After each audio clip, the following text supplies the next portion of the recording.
Yes, ladies and gentlemen, reka dufata akanya rero dufelinge ino ndirimbo dukorera reaction words and explanation.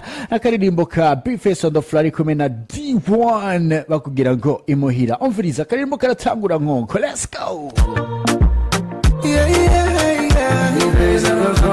At the Bface on the Floor na D1. Skia.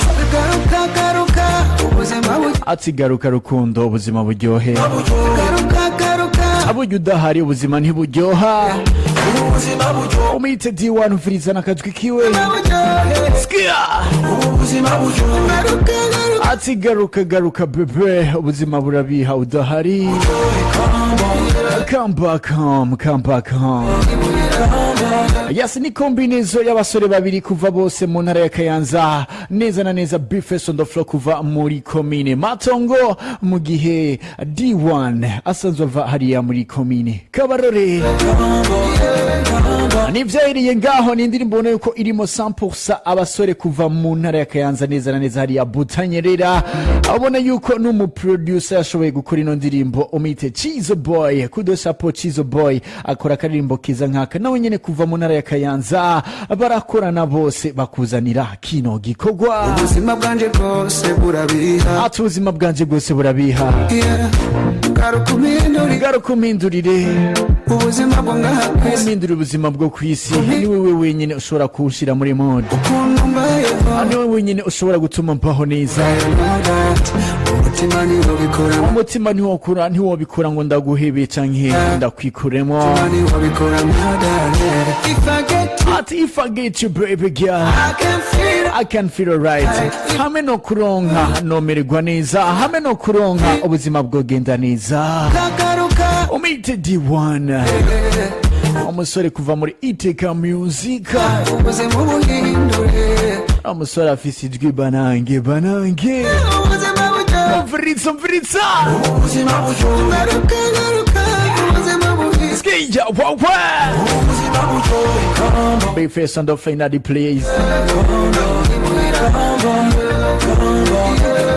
Spesialma dedicase kuri mwebwe mwese muri mu rukundo, ariko abo mukunda umengo siho bari. Mubahereza ino ndirimbo irashobora kubagarura ku mutima, mubabwira bati udahari ubuzima nibwo buryoha. Welcome back baby girl. You don't wanna waste my time kabiri. Ati I don't wanna waste my time kabiri, sishaka gutakaza umwanya wanje inshuro zibiri. Feel good turi habiri, ajewe sinigera mera neza turi habiri. I don't feel good turi habiri. Ingire nabwikira kabiri. Mvirize migani uno tusanzwe tumuzi yuko ari umusore ku migani mubaya sana. Bface on the Floor. Ngumbuye kukubona turi babiri baby. Abaganza n'abaki mwandike ari muri commentaire. Kugwara abaganza ni kugira nte? Ati nige kinini zibiganza nzohava nshinga n'urubanza. Raba ugaruke nta wundi nkeneye wo kumuza umutima, wo kumuza amarira atari wewe baby girl.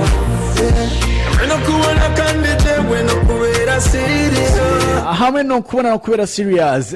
Hari gihe ushobora kuba mu rukundo n'umuntu n'umwigeme, reka mvuge kuri kote y'abahungu, ariko ukamuneglige vya hatari. Umwigeme akarambirwa akabivamo, amaze kubivamo ukabona ati ukumbure nako uyu niwe yari mwigeme wanje ubuzima bwose, uyu niwe yari rukundo rwanje. Ukaca wumva yuko hamwe yo kugarukira wocuba serious, ukamuhereza urukundo akeneye. Bface on the Floor nakwambia ati hamwe ugaruka noca ndakubera serious. Bibyumvikana yuko ubwa mbere yamuneglige. Oh my gosh.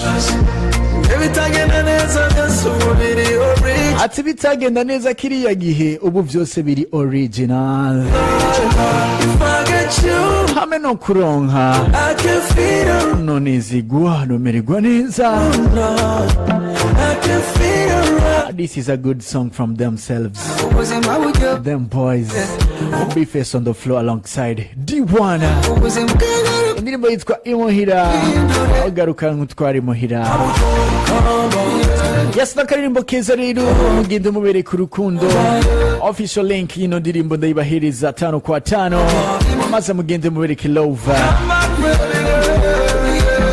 tubandanya dushigikira abaririmbyi bariko babikora neza, abartiste bariko babikora neza. Akaririmbo ubona yuko amasanamu yafashwe nande n'uwitwa Igebana, amasanamu yafashwe n'uwitwa Igebana. Akude chapeau, indirimbo ifise n'amasanamu meza hariya kuri YouTube. Nuko bimeze, let's feel it once again. My people, this is your boy Aston King original. Let's go.